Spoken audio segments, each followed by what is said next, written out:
തുറമാനമായിട്ട് നമുക്ക് വചനം കേൾക്കാം, ദൈവത്തിൻ്റെ പരിശുദ്ധാത്മാവിൻ്റെ ശക്തി നമുക്ക് അനുഭവിക്കാം, അത്ഭുതങ്ങളെ കാണാം, പ്രവചനാലോചനകളെ നമുക്ക് സ്വീകരിക്കാം. പരിശുദ്ധാത്മാവ് നമ്മളെ ബലപ്പെടുത്തും, ശക്തീകരിക്കും.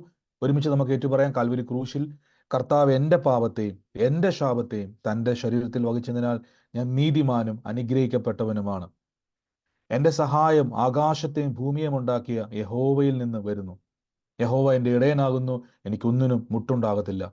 എൻ്റെ രോഗത്തെയും എൻ്റെ ദാരിദ്ര്യത്തെയും കർത്താവ് ക്രൂശിൽ വഹിച്ചതിനാൽ ഞാൻ ദിവ്യാരോഗ്യത്തിലും ദീർഘായുസിലും സമ്പന്നതയിലും കർത്താവിനെ സ്തുതിക്കും. എന്നെ ശക്തനാക്കുന്ന യേശുക്രിസ്തു മുഖാന്തരം ഞാൻ സകലത്തിലും മതിയായവനാകുന്നു. പാമ്പുകളെയും തേളുകളെയും ശത്രുവിൻ്റെ സകല ബലത്തെയും ചവിട്ടുവാൻ കർത്താവ് എനിക്ക് അധികാരം തന്നിരിക്കുന്നു. ഒന്നും ഒരിക്കലും ഒരു ദോഷവും എനിക്ക് വരുത്തത്തില്ല. ഭൂലോകത്തിൻ്റെ അറ്റത്തോളം പോയി സകല സൃഷ്ടിയോടും സുവിശേഷം പ്രസംഗിപ്പാനും രോഗികളെ ഇന്ന് സൗഖ്യമാക്കുവാനും ഭൂതങ്ങളെ പുറത്താക്കുവാനും അത്ഭുതങ്ങളും അടയാളങ്ങളും എന്നിലൂടെ വരുവാൻ കർത്താവ് എന്നെ അഭിഷേകം ചെയ്തിരിക്കുന്നു. ഏറ്റുപറഞ്ഞവർ മാത്രം ആമേൻ പറഞ്ഞാട്ടെ. ആമേൻ. സ്തോത്രം.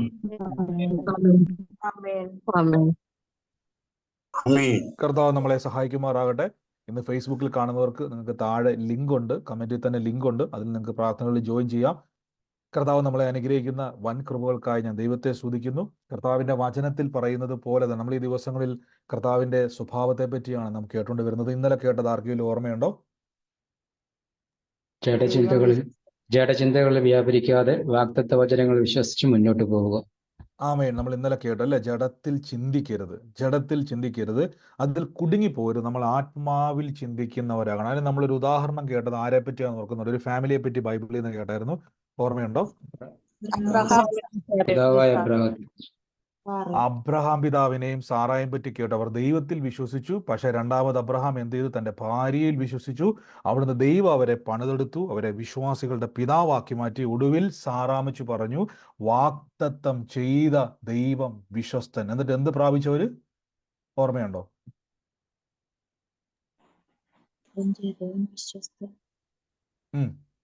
പുത്രോൽപാദനത്തിന് ശക്തി പ്രാപിച്ചു. പുത്രോൽപാദനത്തിന് ശക്തി പ്രാപിച്ചു. അപ്പൊ വാഗ്ദത്തം കയ്യിലുണ്ടെങ്കിൽ നിങ്ങൾക്ക് എന്ത് സംഭവിക്കും? നിങ്ങളുടെ അത്ഭുതത്തിന് വേണ്ടിയുള്ള ശക്തിയെ നിങ്ങൾ പ്രാപിക്കും. നിങ്ങളുടെ കയ്യിൽ എത്ര പേരുടെ കയ്യിൽ വാഗ്ദത്തം ഉണ്ട്? അവർ മാത്രം ആമേൻ പറഞ്ഞേ. ദൈവത്തിന്റെ വാക്കാണ് ഈ വാഗ്ദത്തം, അഥവാ ദൈവത്തിന്റെ വചനമാണ് വാഗ്ദത്തം. ഇത് കൈ മുറുക്ക പിടിച്ചോണം, ദൈവം വാക്ക് മാറത്തില്ല. അപ്പൊ തുടർമാനമായിട്ട് നമ്മൾ തുടക്കം മുതലേ കേട്ടു, ദൈവം വിശ്വസ്തൻ, ദൈവം വാക്ക് മാറാത്തവൻ. വീണ്ടും വീണ്ടും നമ്മളെ ഊട്ടി ഉറപ്പിക്കുന്ന വചനങ്ങളിലൂടെ നമ്മൾ എന്തിനാണ് ഈ വചനമെല്ലാം കേൾക്കുന്ന അറിയാവോ? എന്തിനാണ് ഈ വചനമെല്ലാം കേൾക്കുന്നത് വെച്ച് കഴിഞ്ഞാൽ നമ്മുടെ മൈൻഡിൽ, നമ്മുടെ മനസ്സിൽ ഒന്ന് നമുക്ക് വിശ്വാസം വർദ്ധിക്കണം. രണ്ട്, നമ്മുടെ ബുദ്ധി മണ്ഡലങ്ങളിൽ നമുക്കൊരു കർത്താവ് ഉണ്ടെന്നും ആ ദൈവം എങ്ങനെയുള്ള ദൈവമെന്നും കർത്താവ് യേശു പറഞ്ഞൊരു വാക്യമുണ്ട്, ഞാൻ ആരെന്ന് നീ അറിഞ്ഞിരുന്നുവെങ്കിൽ. ഇത് വലിയ പ്രധാനപ്പെട്ട ഒരു ചോദ്യമാണ്, പ്രധാനപ്പെട്ട ഒരു അറിയേണ്ട ഒരു അറിവാണ്. യേശു ആരെന്ന്, ദൈവം ആരെന്ന് നാം അറിയണം. നമുക്ക് തുടർമാനമായിട്ട് വചനം കേൾക്കാം. ഇന്ന് നമുക്ക് വചനത്തിലൂടെ കേൾക്കാൻ പറ്റും. പുറപ്പാട് പുസ്തകത്തിൻ്റെ അകത്തെ ഇന്നൊരു വാക്യം, നമുക്ക് ദൈവത്തിൻ്റെ മറ്റൊരു കാര്യം കൂടെ നമുക്ക് ഇന്ന് വചനത്തിലൂടെ കർത്താവിൻ്റെ കൃപയിൽ ആശ്രയിച്ച് നമുക്ക് കേൾക്കാം. പുറപ്പാട് പുസ്തകം 3-ാം അധ്യായത്തിൽ പരിചിതമായ വാക്യമാണ്. യഹോവ മിസ്രൈമിൽ നിന്നും, 3-ാം അധ്യായം, പുറപ്പാട് പുസ്തകം 3-ാം അധ്യായത്തിന്റെ 7-ാം വാക്യത്തിൽ ഇങ്ങനെ എഴുതിയിരിക്കുന്നത്, യഹോവ അരുളി ചെയ്യുന്നത്, മിസ്രൈമിൽ എൻ്റെ ജനത്തിന്റെ കഷ്ടത ഞാൻ കണ്ടു, ഊഴിക വിചാരകന്മാർ നിമിത്തമുള്ള അവരുടെ നിലവിളി ഞാൻ കേട്ടു, ഞാൻ അവരുടെ സങ്കടങ്ങളെ അറിയുന്നു, അവരെ മിസ്രൈമിയുടെ കയ്യിൽ നിന്നും വിടിവിപ്പാൻ ആ ദേശത്തു നിന്നും നല്ലതും വിശാലവുമായ ദേശത്തേക്കും പാലും തേനും ഒഴുകുന്ന ദേശത്തേക്കും കനാന്യർ, ഹിത്യർ, അമോര്യർ, ഫെലിസ്ത്യർ, ഹിവ്യർ, നെബൂസ്യർ എന്നിവരുടെ സ്ഥലത്തേക്കും അവരെ കൊണ്ടുപോകുവാൻ ഞാൻ ഇറങ്ങി വന്നിരിക്കുന്നു. ഇവിടെ ശ്രദ്ധിച്ചോണം, നല്ലതും വിശാലവുമായ ദേശം. ഈ കർത്താവിൻ്റെ വലിയൊരു ക്വാളിറ്റി ഞാൻ കഴിഞ്ഞ ദിവസം നമ്മൾ ശ്രദ്ധിച്ചോണം. നമ്മുടെ സ്വപ്നങ്ങൾ, നമ്മുടെ കപ്പാസിറ്റി, നമ്മുടേതായിട്ടുള്ള ചിന്തകൾ ഒത്തിരി വ്യത്യാസമുണ്ട്. ഒത്തിരി വ്യത്യാസം എന്ന് പറഞ്ഞാൽ നമ്മളെപ്പോഴും നമ്മുടെ ഒരു ബാക്ക്ഗ്രൗണ്ട്, നമ്മുടെ ഒരു ബാക്ക്ഗ്രൗണ്ടുമായിട്ട്, ഞാൻ ഈ ബാക്ക്ഗ്രൗണ്ട് എന്ന് പറഞ്ഞാൽ നമ്മുടെ പശ്ചാത്തലവുമായിട്ട് നമ്മൾ വിശ്വാസ ജീവിതത്തെ കൂട്ടിക്കലർത്തുന്ന ആൾക്കാരാണ്, അല്ലെങ്കിൽ നമ്മളത് ഇഷ്ടപ്പെടുന്ന ഒരാൾക്കാരാണ്. നമ്മൾ അങ്ങനെ ഇഷ്ടപ്പെടുന്ന ഒരാൾക്കാരാണ്. ഞാൻ ഓർക്കുന്നുണ്ട്, എനിക്കറിയാവുന്ന ഒരു ഫാമിലിയുമായിട്ട് ഞാൻ പോകുന്ന സമയത്ത് അവിടുത്തെ ഫാമിലിയിലെ അവിടുത്തെ കുടുംബത്തിൻ്റെ അകത്തൊരു മകൻ്റെ കാര്യം പറയാൻ ഇടയായി തീർന്നു.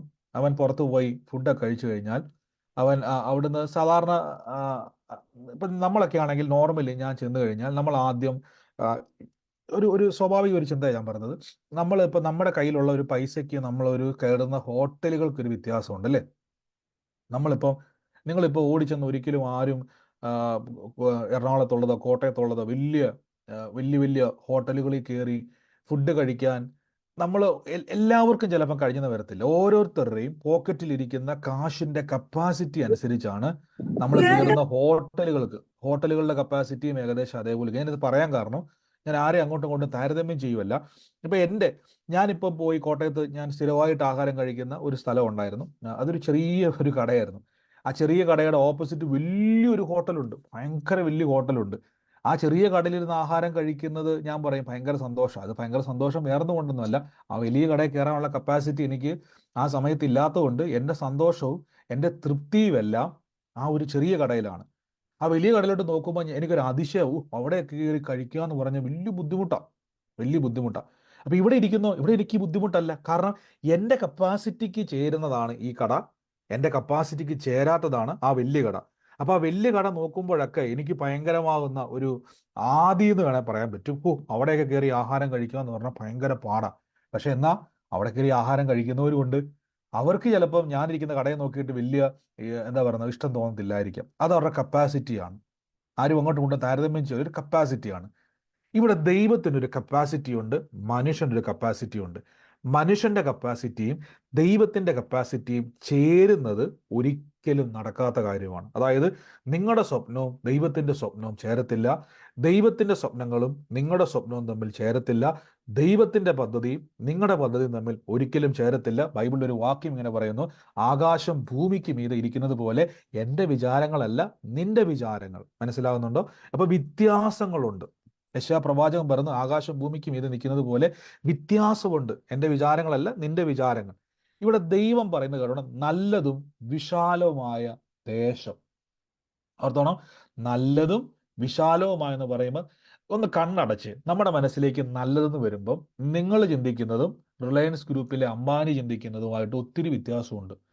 നല്ലതും വിശാലവും മനോഹരവുമായ ഒരു ദേശം എന്ന് പറയുമ്പം ഞാൻ എപ്പോഴും കാണുന്നത് എൻ്റെ കപ്പാസിറ്റിക്ക് അനുസരിച്ചുള്ള നല്ലതും മനോഹരമായതും, അല്ലെങ്കിൽ റിലയൻസ് ഗ്രൂപ്പിൽ ഇരിക്കുന്ന ധനികനായ ആ മനുഷ്യൻ പെട്ടെന്ന് അദ്ദേഹത്തിന്റെ കൺസെപ്റ്റിലുള്ള നല്ലതും മനോഹരമായ ദേശം. എന്നാൽ ഇത് രണ്ടുമല്ല ദൈവം ഒരുക്കി വെച്ചിരിക്കുന്നത്. ദൈവത്തിന്റെ കപ്പാസിറ്റി എപ്പോഴും ദൈവത്തിന്റെ കപ്പാസിറ്റി അനുസരിച്ചാണ് ദൈവം നമ്മളോട് സംസാരിക്കുന്നത്. അതുകൊണ്ടാണ് നിങ്ങൾ ചെറിയ സ്വപ്നങ്ങൾ കാണരുത്, നിങ്ങൾ വിശാലമായി ചിന്തിക്കുന്നവരാകണം. ദൈവം അനുഗ്രഹിക്കും അനുഗ്രഹിക്കും അനുഗ്രഹിക്കും എന്നൊക്കെ പറഞ്ഞ് നമ്മുടെ ചിന്തയിലെത്തുക. പണ്ടൊരു ബ്രദറോട് പറയും, ബ്രദറെ എൻ്റെ കടഭാരമൊക്കെ മാറി ഇത് തട്ടിയും മുട്ടി ഒന്ന് ജീവിച്ചു പോകാൻ പറ്റും. ഞാൻ പറഞ്ഞു, ബ്രദറെ ഞാൻ ഒരിക്കലും അങ്ങനെ പ്രാർത്ഥിക്കത്തില്ല. എനിക്ക് ഇതെല്ലാം പറഞ്ഞിട്ട് കുഴപ്പമൊന്നുമില്ല, ചെറിയ രീതിയിൽ ഒരു വരുമാന മാർഗത്തിൽ ജീവിച്ചാൽ മതി, അങ്ങനെ ഞാൻ പ്രാർത്ഥിക്കത്തില്ല. കാരണം ദൈവം വിശാലതയുടെ ദൈവമാണ്. അതെങ്ങനെ തുറക്കുമെന്നോ എങ്ങനെ ദൈവം ചെയ്യുമെന്നോ ഒന്നും നമുക്ക് ചിന്തിക്കാൻ പറ്റത്തില്ല, അളക്കാൻ കഴിയത്തില്ല. അളവ് കൂടാതെ ദൈവം നമ്മെ അനുഗ്രഹിക്കുന്നത്. ഇതിന്റെ എല്ലാം അവകാശി ഞാനാന്ന് അറിയുമ്പോഴാണ് ഏറ്റവും വലിയ അതിശയം. ദൈവത്തിന്റെ സകല നന്മയുടെ അവകാശി ഞാൻ. അപ്പൊ ഞാൻ എൻ്റെ സ്വപ്നങ്ങൾ എന്തുകൊണ്ട് ചെറുതാക്കുന്നു? ഇവിടെ പറയുകയാണ് നല്ലതും വിശാലവുമായ ദേശം. അപ്പൊ ദൈവത്തിന്റെ പ്ലാൻ എപ്പോഴും ഓർത്തോണം, ഒരിക്കലും ചെറിയ സ്വപ്നങ്ങൾ കാണരുത്. ദൈവം നിങ്ങളെ അനുഗ്രഹിക്കുമ്പോൾ ചെറിയ സ്വപ്നങ്ങൾ കാണരുത്. എൻ്റെ ഏറ്റവും വലിയൊരു പ്രശ്നം ആദ്യ കാലഘട്ടത്തിൽ ഞാൻ എപ്പോഴും ചെറിയ ചെറിയ സ്വപ്നങ്ങൾ കാണുന്ന ഒരാളായിരുന്നു. ചെറിയ സ്വപ്നങ്ങൾ. എൻ്റെ എപ്പോഴും പ്രാർത്ഥനകളും എൻ്റെ ആഗ്രഹങ്ങളും എപ്പോഴും എൻ്റെ കപ്പാസിറ്റി, എൻ്റെ പോക്കറ്റിലുള്ളത് എൻ്റെ എന്നുള്ള രീതിയിലായിരുന്നു. പിന്നീട് എനിക്ക് മനസ്സിലായി എന്തുകൊണ്ട് ദൈവത്തിൻ്റെ പോക്കറ്റ് നോക്കി എനിക്ക് സ്വപ്നം കണ്ടുകൂടാ. കാര്യം ഞാനാണല്ലോ അവകാശി, ഞാനാണല്ലോ ദൈവത്തിൻ്റെ പുത്രൻ. കർത്താവ് ഇങ്ങനെ പറഞ്ഞു, നീ ദൈവത്തിൻ്റെ അവകാശിയും ക്രിസ്തുയേശുവിൽ കൂട്ടവകാശിയും. എന്തുകൊണ്ട് ഞാൻ അങ്ങനെ കാണാൻ പറ്റുന്നില്ല എനിക്ക്? അപ്പോഴേക്ക് മനസ്സിലായി, ഇപ്പോഴും ഞാൻ മാനുഷിക തലത്തിൽ കിടക്കുക. ഇവിടെ ദൈവം മിസ്രൈമിൽ കിടക്കുന്ന ജനത്തോട് പറയുകയാണ്, നല്ലതും വിശാലവുമായ ഒരു ദേശം ഇതുവരെ അവർ കണ്ടിട്ടില്ല. 400 വർഷമായിട്ട് ഇവർ നല്ലതെന്ന് കേട്ടിട്ടില്ല, വിശാലമായ അനുഗ്രഹം എന്ന് കേട്ടിട്ടില്ല. അവരെ അടിമകളാണ്. അവരോടാണ് ദൈവം പറഞ്ഞേക്കുന്നത് നല്ലതും വിശാലവുമായ ദേശം. ഓരോ വിശ്വാസിയും ഉറപ്പിച്ചോണം, ദൈവം നിങ്ങൾക്ക് നല്ലതും മനോഹരവുമായ നന്മകൾ വെച്ചിട്ടുണ്ട്. ഞാൻ വീണ്ടും പറയുന്നു, എപ്പോഴും ചിന്തിച്ചോണം, നിങ്ങളുടെ ജീവിതം തട്ടിയും മുട്ടിയും പോകുന്ന പരിപാടിയല്ല, അഡ്ജസ്റ്റ്മെന്റ് അല്ല. ദൈവത്തിന്റെ മക്കൾ എപ്പോഴും, ബൈബിൾ ഇങ്ങനെ പറഞ്ഞേക്കുന്നത്, നിങ്ങൾ ദൈവത്തിന്റെ മക്കൾ, അതായത് ദൈവൻ രാജാവാണ്. ദൈവൻ രാജാവാണ്. ആ രാജാവിന്റെ മക്കളെ പോലെ വേണം നമ്മൾ ചിന്തിക്കുവാൻ. ഹല്ലേലൂയ. രാജാവിന്റെ മക്കളെ പോലെ യേശു ക്രിസ്തു ശുശ്രൂഷ കാലഘട്ടത്തിൽ ബൈബിൾ ഇങ്ങനെ പറഞ്ഞേക്കുന്നത്, നിങ്ങൾക്ക് വല്ലോത്തിനും കുറവുണ്ടായിരുന്നു എന്ന് യേശു ചോദിക്കുന്നത്. എൻ്റെ കൂടെ വന്നിട്ട് നിങ്ങൾക്ക് വല്ലോത്തിനും കുറവുണ്ടായിരുന്നോ? മറ്റൊരു വാക്യത്തിൽ കേൾക്കാം, പുറപ്പാട് പുസ്തകം. ഞാൻ അധികം ഒന്നും പറയുന്നില്ല, വേഗത്തിൽ നമ്മൾ വചനം കേട്ട് പ്രാർത്ഥിക്കാൻ പോകണം. തുടർമാനമായിട്ട് നമ്മൾ ഈ ഒരു ചിന്തയാണ് കേൾക്കാൻ പോകുന്നത്. പുറപ്പാട് പുസ്തകം 6-ാം അധ്യായത്തിന്റെ 4-ാം വാക്യത്തിൽ കേട്ടോണം. ഒന്ന്, നല്ലതും മനോഹരവും വിശാലവുമായിട്ടാണ് ദൈവം നമ്മളെ അനുഗ്രഹിക്കുക. അപ്പൊ ദൈവത്തിന്റെ ക്വാളിറ്റി, ദൈവം നമുക്ക് നല്ലതേ തരത്തുള്ളൂ. 2, ദൈവം വിശാലമായ കാര്യങ്ങളെ നമുക്ക് വേണ്ടി ചെയ്യത്തുള്ളൂ. 4-ാം വാക്യത്തിൽ പറയുന്നു, 6:4, അവർ പരദേശിയായി പാർത്ത കനാൻ ദേശം അവർക്ക് കൊടുക്കുമെന്ന് ഞാൻ അവരോട് ഒരു നിയമം ചെയ്തിരിക്കുന്നു. മിസ്രൈമ്യർ അടിമയാക്കി വെച്ചിരിക്കുന്ന ഇസ്രായേൽ മക്കളുടെ ഞരക്കം ഞാൻ കേട്ടു, എൻ്റെ നിയമം ഞാൻ ഓർത്തിരിക്കുന്നു. എൻ്റെ കൂടെ പറഞ്ഞോട്ടെ, ദൈവം ഓർക്കുന്ന ദൈവമാന്ന് പറ. ദൈവം ദൈവം എല്ലാം ഓർക്കുന്ന ദൈവമാണ്. ഓർക്കുന്ന ദൈവമാണ്. നിങ്ങളിപ്പോ ഈ വചനമൊക്കെ വെച്ച് നിങ്ങൾ ഈ ദൈവം വചനമൊക്കെ ഓർക്കുന്ന ദൈവമാണ്. നിങ്ങൾ ഈ വചനമൊക്കെ വെച്ച് പ്രാർത്ഥിക്കുന്ന സമയത്ത് നിങ്ങളൊരു കാര്യം ഓർത്തോണം, ദൈവം ഈ വചനം തന്നിട്ട് ദൈവം ഇത് ഓർക്കുന്ന ദൈവമാണ്. ഞാനത് പറഞ്ഞിട്ടുണ്ട്. ഇനി ശ്രദ്ധിച്ചോണം, ദൈവം ഓർത്തിട്ട് ദൈവം എന്താ ചെയ്യാൻ പോകുന്നത്? 6-ാം വാക്യം ശ്രദ്ധിച്ചോണം. അതുകൊണ്ട് ഞാൻ ഇസ്രായേൽ മക്കളോട് പറയുന്നത് എന്തെന്നാൽ, ഞാൻ യഹോവയാകുന്നു, ഞാൻ നിങ്ങളെ മിസ്രൈമ്യരുടെ ഊഴിയ വേലയിൽ നിന്നും ഉദ്ധരിച്ചും അവരുടെ അടിമത്തത്തിൽ നിന്നും നിങ്ങളെ വിടുവിക്കും. നീട്ടിയിരിക്കുന്ന ഭുജം കൊണ്ടും മഹാശിക്ഷാവിധികൾ കൊണ്ടും നിങ്ങളെ വീണ്ടെടുക്കും. ഞാൻ നിങ്ങൾക്കും എനിക്ക് ജനവുമായിക്കൊള്ളും. അടുത്ത വാക്യം ശ്രദ്ധിച്ചോണം, ഇവിടെ മുതൽ നിങ്ങൾ ശ്രദ്ധിച്ചു വായിച്ചോണം. അതുകൊണ്ട് ഞാൻ ഇസ്രായേൽ മക്കളോട് പറയുന്നതെന്നാൽ, ഞാൻ നിങ്ങൾക്ക് ജനമായിരിക്കും. 7-ാമത്തെ വാക്യം മുതൽ, ഞാൻ നിങ്ങളെ എനിക്ക് ജനമാക്കിക്കൊള്ളുകയും ഞാൻ നിങ്ങൾക്ക് ദൈവമായിരിക്കുകയും ചെയ്യും. മിസ്രൈമ്യരുടെ ഊഴിയ വേലയിൽ നിന്ന് നിങ്ങളെ ഉദ്ധരിച്ച് നിങ്ങളുടെ ദൈവമായ യഹോവയെ ഞാനാകുന്നു എന്ന് അറിയുന്നു. ഞാൻ അബ്രഹാമിനോടും ഇസഹാക്കിനോടും യാക്കൂബിനോടും സത്യം ചെയ്ത ദേശത്ത് നിങ്ങളെ കൊണ്ടുപോയി അത് അവകാശമാക്കി തരും. ഈ വചനം ഒന്ന് വായിക്കാൻ പറ്റുമോ ആർക്കെങ്കിലും? കാണാൻ പറ്റുന്നവർക്ക്? ഞാൻ അബ്രഹാമിനും ഇസഹാക്കിനും ഓക്കെ, വായിച്ചു. സോറി, വായിച്ചു. ഞാൻ അബ്രഹാമിനും ഇസഹാക്കിനും യാക്കോബിനും നൽകുമെന്ന് സത്യം ചെയ്ത ദേശത്തേക്ക് നിങ്ങളെ കൊണ്ടുപോയി അത് നിങ്ങൾക്ക് അവകാശമായി തരും. കേട്ടോണം. അപ്പൊ ദൈവത്തിന്റെ മറ്റൊരു സ്വഭാവം ഇതാണ്, ദൈവം പറഞ്ഞിട്ടുള്ള വാക്കിനെ ദൈവം ഓർക്കും. ദൈവം സത്യം ചെയ്തിട്ടുള്ളത്, അതായത് ഈ സത്യം എന്നൊക്കെ പറഞ്ഞാൽ ദൈവം നമ്മളോട് പറഞ്ഞ വാക്ക. അവിടെ ആര് കൊണ്ടുപോകും നമ്മളെ? ആര് കൊണ്ടുപോകും? ദൈവം കൊണ്ടുപോകും. ദൈവം കൊണ്ടുപോകും. നിങ്ങളെ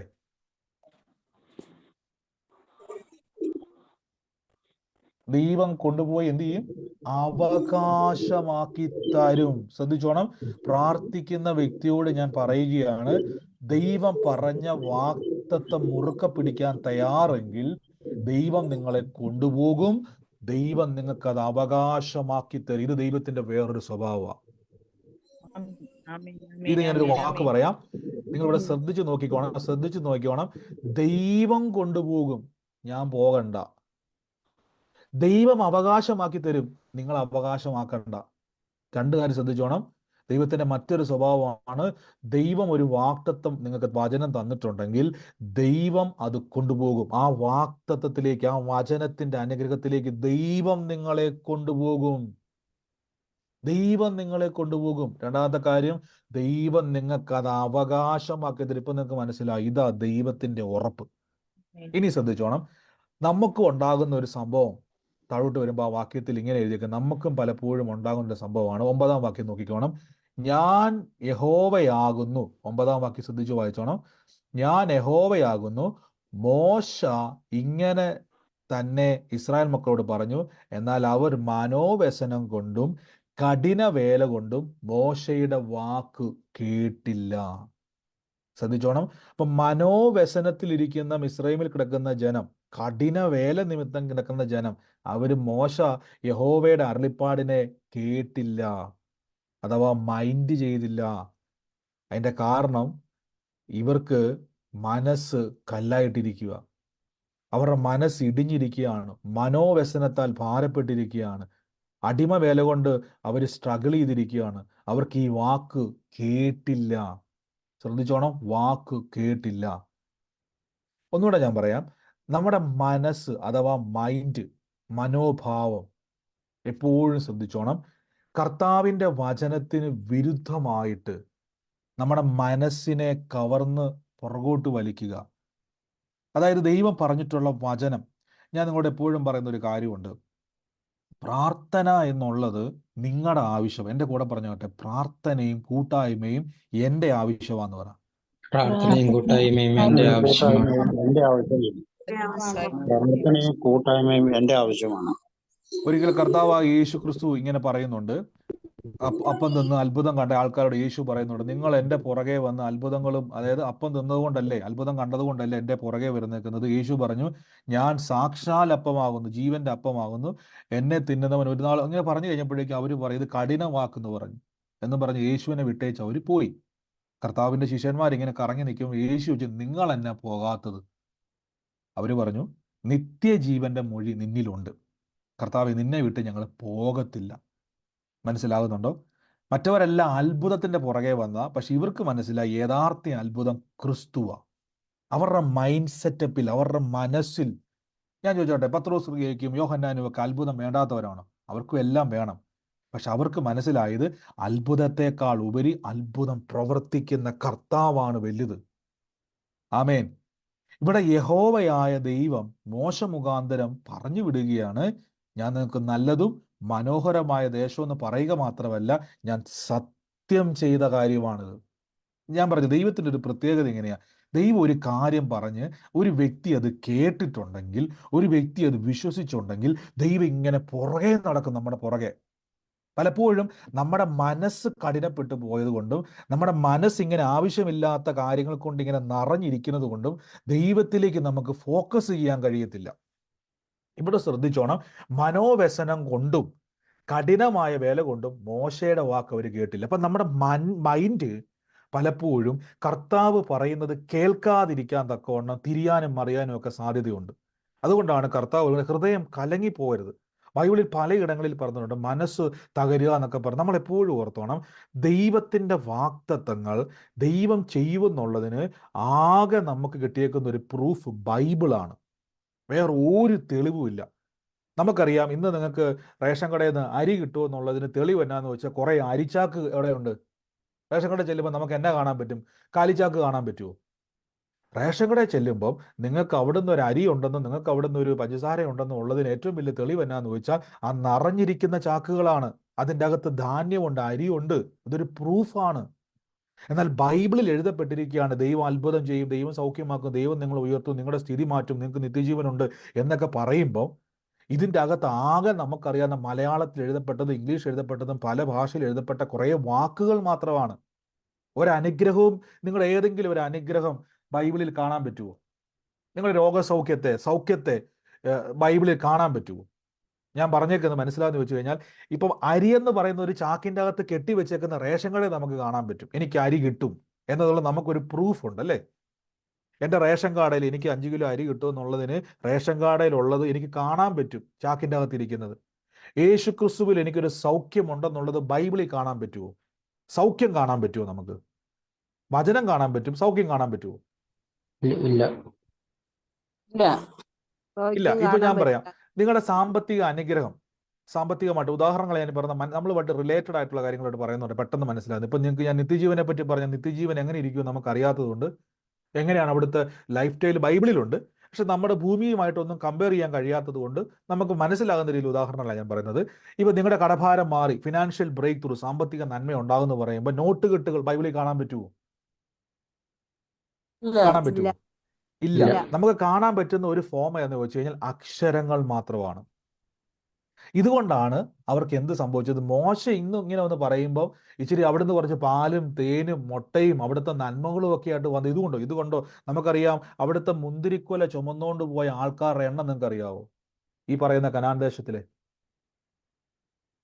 ഓർമ്മയുണ്ട് ആർക്കെങ്കിലും? ബൈബിൾ വായിച്ച ആർക്കെങ്കിലും അറിയാവോ എത്ര പേര് കൂടിയ മുന്തിരിക്കൊല ചുമന്നുകൊണ്ട് പോയത്?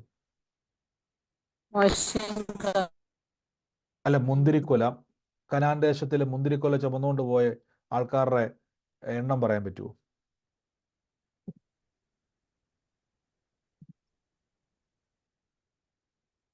യോ, വായിച്ചിട്ടില്ല വാക്യങ്ങളൊന്നും, വായിക്കണം. രണ്ടുപേര്. രണ്ട് പേര് കൂടി എന്ത് ചെയ്തുകൊണ്ടിരിക്കുകയാണ്? മുന്തിരിക്കൊല ചുമന്നുകൊണ്ട് പോകുന്നത് നമുക്ക് അവിടെ കാണാൻ പറ്റും. അപ്പൊ മോശെ എന്ന കനാനിൽ പോയിട്ട് ആ ചുമന്നുകൊണ്ട് പോയ മുന്തിരിക്കൊല നിങ്ങൾ ആലോചിക്കും, മുന്തിരിക്കൊല എന്നൊക്കെ പറയുമ്പോൾ നമ്മുടെ നാട്ടിൽ എന്തുവാ? ചന്തയിൽ പോയിട്ട് 1 കിലോ മുന്തിരി എന്ന് പറഞ്ഞാൽ നമുക്ക് 2 പേര് കൂടി ചുമക്കേണ്ട വല്ല കാര്യമുണ്ട്? ഒരു പ്ലാസ്റ്റിക് കൂട്ടകത്തിട്ടുകൊണ്ട് ഈസി ആയിട്ട് കയ്യിൽ പിടിച്ചുകൊണ്ട് വരാനുള്ളതുള്ളൂ. പക്ഷേ കനാൻ ദേശത്തിലെ നന്മയെന്ന് പറഞ്ഞാൽ 2 പേര് കൂടി ചുമന്നുകൊണ്ട് പോകുന്ന വലിപ്പമുള്ള നന്മകൾ അവിടെയുണ്ട്. എന്നാൽ അതുപോലത്തെ ഒരു മുന്തിരിയായിട്ട് വന്നിട്ട് പറയുകയാ.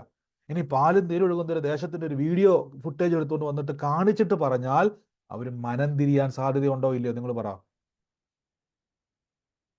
പറ, ഉണ്ടോ ഇല്ലയോ? ഉണ്ട്, മനം തിരിയും. മാനം തിരിയും. കാരണം വെച്ചാൽ അവർ ഞെട്ടിപ്പോകും, ദൈവം ഇത്രയും വലിയ നന്മയാണ്. പക്ഷെ ദൈവം എന്തുകൊണ്ടാ അന്നത്തെ കാലഘട്ടത്തിൽ ഒരു മുന്തിരിക്കൊല പിടിച്ചുകൊണ്ട് മോശയുടെ കൊടുത്തു വിടാഞ്ഞത്? എന്തുകൊണ്ടാണ് ദൈവം അവിടുത്തെ പാലും തിരഴുകുന്ന ഒരു ദേശത്തിന്റെ ചിത്രം അവർക്ക് കാണിച്ചു കൊടുക്കാഞ്ഞത്? സ്വപ്നത്തിലോ ദർശനത്തിലോ കാണിച്ചു കൊടുക്കാത്തത്? പകരം അവരോട് വന്ന് മോശ മുഖാന്തരം പറഞ്ഞു കൊടുത്തതിന്റെ കാരണം അവിടെ നിങ്ങൾ ശ്രദ്ധിച്ചു നോക്കിയാൽ ദൈവം ഒരു കാര്യം പ്രസ് ചെയ്യുന്നുണ്ട്. ഞാൻ അബ്രഹാമിനോടും യാക്കോബിനും നൽകുമെന്ന് സത്യം ചെയ്ത ദേശം. അവിടെ മുന്തിരിക്കൊലയേക്കാൾ പവർ ഉണ്ട്. ദൈവം പറഞ്ഞ ഒരൊറ്റ വാക്കിന്, ഞാൻ സത്യം ചെയ്ത ദേശം. കണ്ടോ? മോശെ, നീ ചുമന്നുകൊണ്ട് പോകുന്ന മുന്തിരിക്കൊലയേക്കാൾ തെളിവാണ് അവരുടെ ഉള്ളിലോട്ട് കയറേണ്ട ഒരു വാക്കിതാണ്, ഞാൻ പറഞ്ഞ കാര്യത്തെ ഞാൻ ചെയ്യുന്ന ദൈവമെന്ന് നീ ആദ്യം അവരുടെ ഹൃദയത്തിൽ കൊടുക്കണം. മനസ്സിലാകുന്നുണ്ടോ? അവിടുത്തെ മുന്തിരിക്കൊല ചുമന്നുകൊണ്ട് വന്നിരുന്നെങ്കിൽ അവർ ചാടിക്കേറി അതിനെ വട്ടം പിടിച്ചിട്ട്, എൻ്റെ ദൈവം ഇത് എവിടുന്നാ കിട്ടിയത് മോശ എന്ന് ചോദിച്ചാൽ മോശ പറയും, നീ എൻ്റെ കൂടെ വാ, നിനക്ക് ഞാൻ കനാൻ ദേശം കാണിക്കാൻ പോയി, യഹോവ നമുക്ക് തരാൻ പോവാന്ന് പറഞ്ഞാൽ അപ്പൊ തന്നെ പെട്ടിയും കിടക്കെടുത്ത് എന്ത് ചെയ്യും? വേണേ ഫറവോനും കൂടെ പോരും. ഇത്രയും വലിയ മുന്തിരിക്കൊലയുള്ള ദേശമോ, ഇത്രയും മനോഹരമായ ദേശമോ, ഫറവോൻ വരെ ചാടി വരാൻ സാധ്യതയുണ്ട്. പക്ഷേ ദൈവം അവിടെ ആഗ്രഹിക്കുന്ന അവർ ഉള്ളിൻ്റെ ഉള്ളിൽ കയറണം. ഞാൻ സത്യം ചെയ്യുന്ന ദൈവം മാത്രമല്ല, ഞാൻ നിങ്ങളെ കൊണ്ടുപോകുന്ന ദൈവമാണ്, ഞാൻ നിങ്ങൾക്ക് അവകാശം തരുന്ന ദൈവമാണ്, ഞാൻ വാക്കു മാറാത്തവനാണ്, നല്ലതും മനോഹരമായ ഒരു ദേശം ഒരുക്കുന്നവനാന്നുള്ള ചിത്രം അവരുടെ മനസ്സിൽ പതിയണം. നമ്മുടെ മനസ്സിൽ പതിയണം ദൈവത്തെ പറ്റിയുള്ളൊരു അറിവ്. അതിന് വിരുദ്ധമായത് കയറാൻ അനുവദിക്കരുത്. നിങ്ങൾ മനസ്സിലായി? അതുകൊണ്ടാണ് വചനം കൂട്ടായ്മയും നിങ്ങളുടെ ആവശ്യമാണ് ഞാൻ എപ്പോഴും പറയുന്നത്. പ്രാർത്ഥനാ കൂട്ടായ്മകളിൽ നമ്മൾ പങ്കുചേരുമ്പോഴാണ് ഈ വചനങ്ങൾ കേൾക്കുമ്പോഴാണ് നമ്മുടെ കാഴ്ചപ്പാടുകൾ മാറുന്നത്. എനിക്കറിയാവുന്ന ഒത്തിരി ആളുകളുണ്ടായിരുന്നു, അവരുടെ ലൈഫ് സ്റ്റൈല് തന്നെ മാറിപ്പോയത് എനിക്കറിയാൻ പറ്റും. ലൈഫ് സ്റ്റൈല് തന്നെ. അതുവരെ എങ്ങനെയൊക്കെ ജീവിച്ചാൽ മതി, എങ്ങനെയൊക്കെ എൻ്റെ ബ്രദറെ ഉള്ള കഞ്ഞിയും കുടിച്ച് കിടന്നാൽ മതി എന്ന് പറഞ്ഞുകൊണ്ടിരുന്ന ആൾക്കാർ കർത്താവിൽ അനുഗ്രഹിക്കപ്പെട്ട ലൈഫ് സ്റ്റൈൽ കണ്ട് ഞാൻ അതിശയിച്ചിട്ടുണ്ട്. കുടുംബത്തിൽ സമാധാനമില്ലാതെ തകർന്ന അവസ്ഥയിൽ പോയ ആളുകളുടെ ജീവിതത്തിൽ വലിയ സമാധാനത്തിൽ തലമുറകൾ അനുഗ്രഹിക്കപ്പെട്ട അത്ഭുതകരമായ സാക്ഷ്യങ്ങൾ ഞാൻ കണ്ടിട്ടുണ്ട്, കേട്ടിട്ടുണ്ട്. അവരുടെ ലൈഫ് ചേഞ്ച് ചെയ്ത് ഞാൻ കണ്ടിട്ടുണ്ട്. ഈ ഒരു കാഴ്ചപ്പാട് അവർ അകത്തോട്ട് കയറി. അവരുടെ മനോവ്യസനം ദൈവത്തിന് അറിയാൻ പറ്റില്ല. കർത്താവ് അവർ വലിയ മോശയ്ക്ക് വലിയ സങ്കടമായിപ്പോയി. കാര്യം എന്ന് വെച്ച് കഴിഞ്ഞാൽ അടുത്ത വാക്യം നിങ്ങൾ ശ്രദ്ധിച്ചോണം. 12-ാം വാക്യത്തിൽ അവിടെ കൊടുത്തേക്കുന്നത് ഇങ്ങനെയാണ്, അതിന് മോശ, ഇസ്രായേൽ മക്കൾ എൻ്റെ വാക്ക് കേട്ടില്ല, പിന്നെ ഫറവോൻ എങ്ങനെ കേൾക്കും? ഞാൻ വാക് വൈഭവം ഉള്ളവനല്ല എന്ന് യഹോവയുടെ സന്നിധിയിൽ പറഞ്ഞു. ശ്രദ്ധിച്ചോണം, ഞാനേ അത്ര ഇവിടെ ഇത് ദൈവം പറഞ്ഞു ഒരു കാര്യം നീ ഫറവോനോട് എന്ന് പറ. അപ്പം മോശ പറയുകയാണ്, ഇസ്രായേൽ മക്കൾ എൻ്റെ വാക്ക് കേട്ടില്ല. അപ്പം ഞാൻ ഇങ്ങനെ ചിന്തിക്കും, കർത്താവേ ദൈവമേ, ഞാൻ ആദ്യം പറഞ്ഞതുപോലെ ഒരു മുന്തിരിക്കൊല, അവിടുത്തെ ഏറ്റവും വലിയൊരു മുന്തിരിക്കൊല കൊടുത്തു വിട്ടിരുന്നെങ്കിൽ, അവിടുത്തെ നന്മ കൊടുത്തു വിട്ടിരുന്നെങ്കിൽ, അവിടുത്തെ ഒരു വീഡിയോ ഫുട്ടേജ് ദൈവം കാണിച്ചു കൊടുത്തിരുന്നെങ്കിൽ, സ്വപ്നത്തിലോ ദർശനത്തിലോ ഒക്കെ കാണിച്ചു കൊടുത്തിരുന്നെങ്കിൽ അവരപ്പം തന്നെ ഉള്ള പെട്ടിയും കിടക്കെടുത്ത് ചാടി പരത്തില്ലായിരുന്നോ? എന്തിനാ കർത്താവേ ഇവര് വാക്ക് കൊടുത്തത്? നിങ്ങൾ ശ്രദ്ധിച്ചോണം, എൻ്റെ വാക്ക് കേട്ടില്ല അവര്. അപ്പൊ മോശ പറയുകയാണ്, വാഗ്ഭൈവം ഉള്ളവനല്ലോ ഞാൻ, നേരത്തെ വിക്കനാണ് ഞാൻ, ഇനി എൻ്റെ വിക്ക് കൊണ്ടാണ് അവർ അക്സെപ്റ്റ് ചെയ്യാത്തത്. ദൈവത്തിന്റെ ആഗ്രഹം എന്താ? നിങ്ങളുടെ ഉള്ളത്തിൽ കയറണം. ദൈവത്തെ പറ്റിയുള്ള അറിവ് നിങ്ങളുടെ ഉള്ളത്തിൽ കയറണം. ദൈവത്തെ പറ്റിയുള്ള അറിവ് നമ്മുടെ ഉള്ളത്തിൽ കയറണം. ആമേൻ. നമ്മൾ എപ്പോഴും ഓർത്തോണം, കർത്താവ് നമ്മളെ എന്തിനാ ആദ്യം വചനം കേൾപ്പിക്കുന്നു ചോദിച്ചോ? മനസ്സിലായോ? ഞാൻ ആദ്യം പറഞ്ഞില്ലേ, റേഷൻ കടയിൽ ചെന്ന് നിങ്ങൾക്ക് നോക്കിയാൽ അവിടെ കൺഫേമായി എനിക്കുള്ള അരി അവിടെ വന്നിട്ടുണ്ട്. റേഷൻ കടയിലുള്ള 5 കിലോ അരി അവിടെ ഇരിപ്പുണ്ട്. നമുക്കൊരു തെളിവുണ്ട്. റേഷൻ കടക്കാരൻ പറയുന്ന റേഷൻ കാർഡിൽ എഴുതപ്പെട്ടിരിക്കുന്ന ആ ഒരു പെർമിറ്റിലുള്ള സാധനങ്ങൾ അവിടെ ഉണ്ട് എന്നതിന് എനിക്ക് കാണാൻ പറ്റുന്ന അരിച്ചാക്കുകളുണ്ട്. ഇവിടെ എനിക്കുള്ളത് അക്ഷരങ്ങളാ. ഞാൻ ഈ അക്ഷരങ്ങളെ എന്ത് ചെയ്യണം? വിശ്വസിക്കണം. അതിന് ഞാൻ എന്ത് ചെയ്യണം? എൻ്റെ ജീവിതത്തിൻ്റെ അകത്ത് ഈ വാക്കുകളെ എൻ്റെ മുമ്പിൽ, എൻ്റെ ഉള്ളത്തിൽ ഞാൻ എന്ത് ചെയ്യണം? പതിപ്പിക്കണം. എൻ്റെ കൂടെ പറഞ്ഞോട്ടെ, ദൈവം വാക്ക് മാറത്തില്ലെന്ന് പറ. ദൈവം വാക്ക് മാറത്തില്ല.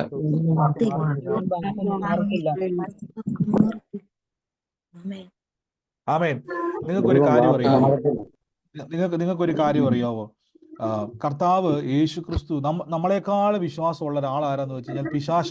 നമ്മളെക്കാളും വിശ്വാസമുണ്ട് പിശാശിന്. അതുകൊണ്ടാണ് ലൂക്കോസ്ലീഹയുടെ സുവിശേഷം മർക്കോസും ലൂക്കോസും ഒക്കെ വായിക്കുന്ന സമയത്ത് വചനം എന്ന വിത്തിനെ പറ്റി പറയുമ്പോൾ ഒരു വാക്ക് പറയുന്നുണ്ട്, സാത്താൻ വന്ന് നിങ്ങളുടെ ഹൃദയത്തിൽ വിതയ്ക്കപ്പെട്ട വചനത്തെ എടുത്തോണ്ട് പോകും. എടുത്തോണ്ട് പോകുമെന്ന് പറഞ്ഞു കഴിഞ്ഞാൽ നമ്മൾ ചിന്തിക്കും പിശാശു വന്ന് നിങ്ങൾ ഇന്ന് കേട്ട വചനം മൊത്തവും നിങ്ങളുടെ മനസ്സിൽ നിന്ന് മായ്ച്ചു കളയുന്ന ഒരു ആശയമല്ല. നിങ്ങളെ വചനം കേൾപ്പിക്കാതിരിക്കും. ആ വചനത്തെ ഫോളോ ചെയ്യാതിരിക്കാൻ വേണ്ടി അവൻ എന്ത് ചെയ്യുന്നു വെച്ച് കഴിഞ്ഞാൽ എന്തെങ്കിലുമൊക്കെ ഒരു സംഭവം ഇട്ടുകൊണ്ടിരിക്കും. കാര്യം അവനറിയാം എന്തിനാ അവൻ ഈ വചനം എടുത്തോണ്ട് പോകുന്നു. നിങ്ങൾക്ക് അറിയാൻ പറ്റും എന്തിനാ ഈ പിശാച് വന്ന് നമ്മളെ വചനം കേൾപ്പിക്കാത്തത്? എന്താണെന്നറിയോ? വചനം കേട്ട് കഴിഞ്ഞിട്ടുണ്ടെങ്കിൽ ആ വചനത്തിലൂടെ അത്ഭുതങ്ങൾ സംഭവിക്കും ജീവിതത്തിൽ. അതായത് പിശാചിന് നല്ലപോലെ അറിയാൻ ദൈവം എന്ത് ചെയ്യത്തില്ല? വാക്ക് മാറത്തില്ല.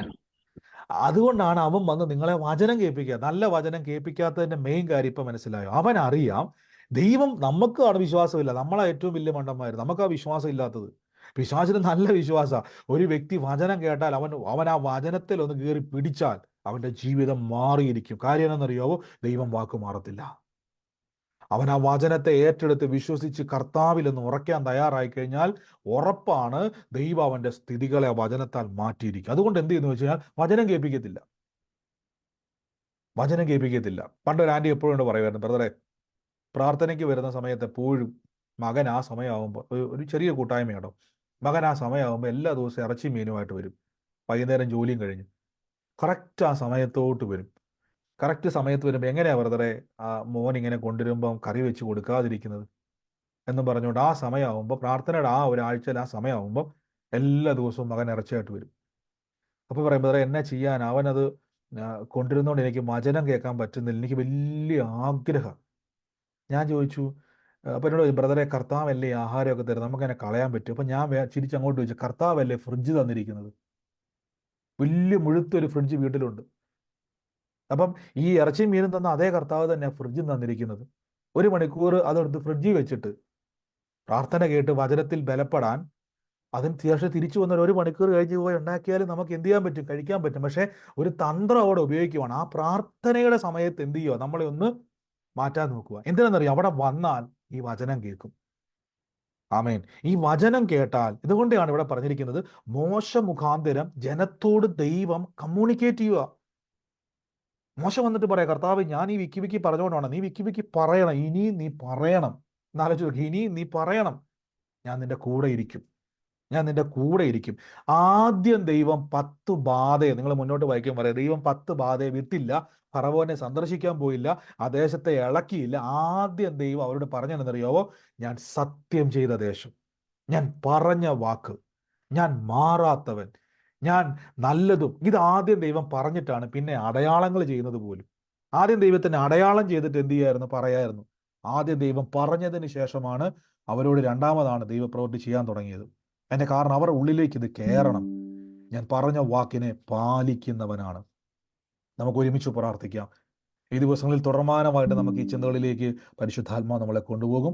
നമ്മൾ തുടക്കം മുതൽ കർത്താവിൻ്റെ ഒരു സ്വഭാവത്തെ നമ്മൾ പഠിച്ചു വന്ന് ഹൃദയത്തിൽ ആ വാക്കുകൾ ഓർമ്മയുള്ള ആരെങ്കിലും ഉണ്ടെന്ന് പറഞ്ഞ് പിശാചു എന്ന് എടുത്തോണ്ട് പോയിട്ടില്ലെങ്കിൽ ആർക്കെങ്കിലും ഓർമ്മ ഒന്ന് റിവൈൻഡ് ചെയ്ത് നമുക്ക് വിശ്വാസ ജീവിതത്തിൽ വേണ്ടപ്പെട്ട ചില കാര്യങ്ങളാണ്.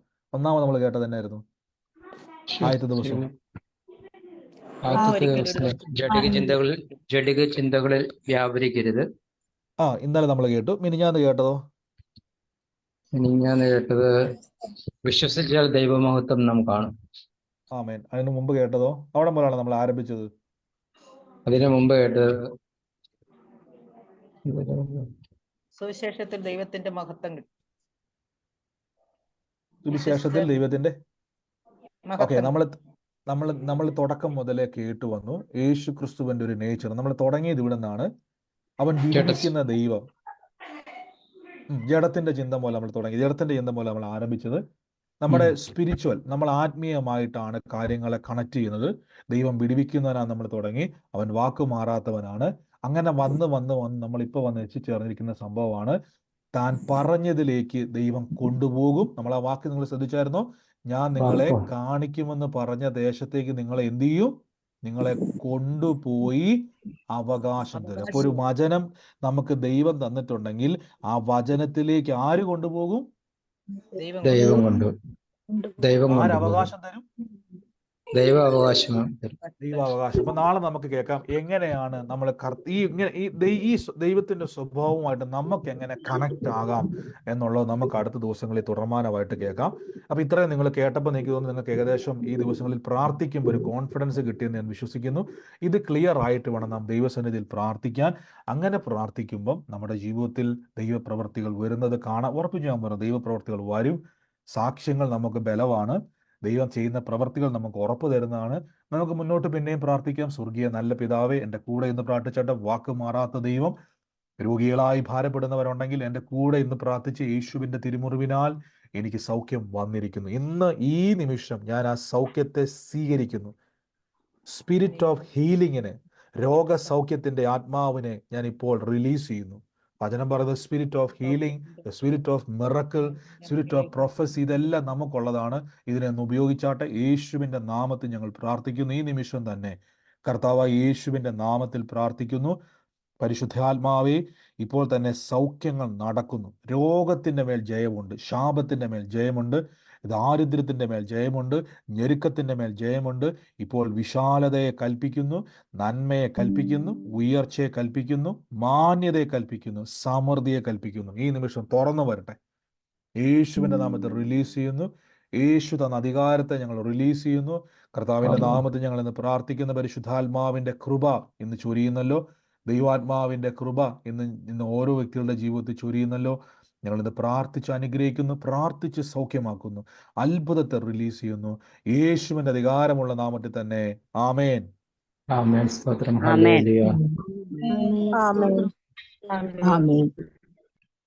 ആമേൻ. കർത്താവ് നമ്മളെ സമൃദ്ധമായിട്ട് അനുഗ്രഹിക്കുമാറാകട്ടെ. വൻ കാര്യങ്ങളെ കർത്താവ് നമ്മുടെ നടുവിൽ ചെയ്തു കഴിഞ്ഞു. നമുക്ക് പ്രാർത്ഥനയോടെ തന്നെ മുന്നോട്ട് പോകാം.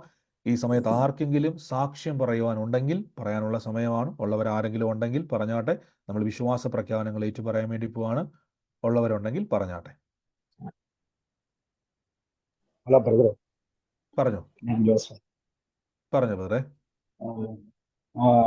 കുറെ ദിവസങ്ങളായിട്ട് ഇന്ന് കുറെ ഇച്ചിരി സമയം മുന്നേ ഞാൻ കേട്ടത് നമുക്ക് ഈ വചനങ്ങൾ കേൾക്കാൻ തടസ്സമായിട്ട് നിൽക്കുകയോ സാത്താൻ അല്ലെങ്കിൽ ഇങ്ങനെ തടസ്സമായിട്ട് നിൽക്കും. അതുപോലെ കഴിഞ്ഞ ഒരാഴ്ച മൊത്തം എനിക്ക് ഈ വചനങ്ങൾ കേൾക്കാൻ പറ്റിയില്ല. വലിയ തടസ്സങ്ങളായിരുന്നു. അത് പല രീതിയിലാണ്. പക്ഷെ ഞാൻ ഇന്നലെ രാത്രി മൊത്തവും പ്രാർത്ഥിച്ച് ഇന്ന് ഈ വചനങ്ങൾ കേൾക്കാൻ ദൈവം എന്നെ അനുവദിച്ചു. തുടർന്നും അങ്ങനെ തന്നെ ആയിരിക്കുന്നതാണ് ഞാൻ വിശ്വസിക്കുന്നത്. എന്നോട് പ്രാർത്ഥിക്കട്ടെ എല്ലാവരും. തീർച്ചയായും അതേ കർത്താവ് എന്ന് പ്രിയ ബ്രദർ പറഞ്ഞ പോലെ പ്രിയ ബ്രദർ യേശുവിന്റെ നാമത്തെ ഒത്തിരി ആഗ്രഹിക്കുന്നു വചനത്തിൽ കേൾക്കുവാനും വളരുവാനും. കർത്താവ് ഇന്ന് ആ USA കർത്താവ് ഒരു ഉണർവിനായിട്ട്, അമേരിക്കയിൽ ഒരു ഉണർവിനായിട്ട് പ്രിയ മകനെ ഉപയോഗിക്കട്ടെ. ഞങ്ങളിന്ന് പ്രാർത്ഥിക്കുന്നു. ആ നിൽക്കുന്ന രാജ്യത്ത്, ആ നിൽക്കുന്ന ഏത് മേഖലയിലായിക്കോട്ടെ, ഫലം കായ്ക്കട്ടെ. യേശു തന്ന അധികാരത്തിന്റെ മേൽ ഞങ്ങൾ കൽപ്പിക്കുന്നു. നന്മ തുറക്കട്ടെ. യേശു വചനത്താൽ വളരട്ടെ. യേശു അനേകരെ യേശുവിലേക്ക് നേടുവാൻ അഭിഷേകം നിറയട്ടെ. യേശുവിന്റെ നാമത്തിൽ തന്നെ. ആമേൻ. ആമേൻ.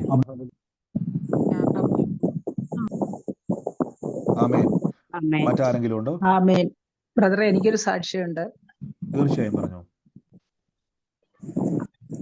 ഹലോ, പറഞ്ഞു കേൾക്കുന്നുണ്ട്. ബ്രദർ ഇന്നലെ പ്രാർത്ഥനയിൽ ഇങ്ങനെ പറഞ്ഞായിരുന്നു, ഒരു റിപ്പോർട്ട് എടുത്ത് കൈ വെച്ച് ഡോക്ടറെ കാണാനായിട്ട് മക്കളൊക്കെ ഉണ്ടാവാത്ത അങ്ങനെയുള്ള ഒരു കാര്യം, സാറയുടെ അബ്രഹാമിന്റെ കാര്യം പറഞ്ഞു ഒരു റിപ്പോർട്ടും എടുത്തു വെച്ച് ഇങ്ങനെ ഡോക്ടറെ കാണാനായിട്ട് ഇരിക്കുന്നു പറഞ്ഞ്. അത് പിന്നെ ഇപ്പൊ ഞാന് മോൻ പറഞ്ഞപ്പോഴാണ് അറിയുന്നത്. മോന് അതിന്റെ റിപ്പോർട്ട് ആശുപത്രിയില്, മോന്റെ കല്യാണം കഴിഞ്ഞിട്ട് 3 വർഷമായി. 2 വർഷം കഴിഞ്ഞ് 2.5 വർഷം ആയപ്പോഴത്തേക്ക് അവർക്ക് യൂട്രസിന് 2-3 മുഴയൊക്കെ വന്നു. ഓപ്പറേഷനൊക്കെ കഴിഞ്ഞ് ഇപ്പൊ 7 മാസമേ ആയുള്ളൂ. അപ്പൊ അവരുടെ ഈ മരുമോടെ പേര് അൻഷു എന്നാണ്, മോന്റെ പേര് അൻവിനെന്നുമാ.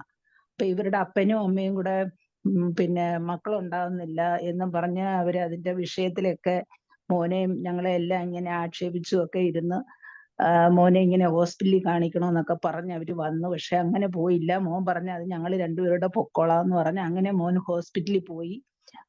അത് കഴിഞ്ഞ ആഴ്ചയിലാ പോയത്. ഇന്ന് പോയി ഡോക്ടറെ കണ്ടപ്പോഴേ അതിനകത്ത് വലിയ കുഴപ്പങ്ങളോ ഒന്നും തന്നെ ഇല്ല. ഇന്നലെ ബ്രദർ അതിനെ കുറിച്ചൊക്കെ പറഞ്ഞായിരുന്നു. ആ റിപ്പോർട്ടും കൊണ്ടിരിക്കുക. ഹോസ്പിറ്റലിൽ ചെന്നാലും ഇല്ല എന്ന് പറഞ്ഞാലും ദൈവം അവിടെ വഴി തുറക്കും എന്നുള്ള രീതിയിൽ പറഞ്ഞു. അങ്ങനെ ഹോസ്പിറ്റലിൽ ചെന്നപ്പോഴ് യൂട്രസിന്റെ അവക്ക് നോക്കിയില്ല, മോന്റെ മാത്രമേ നോക്കിയിട്ടുള്ളൂ.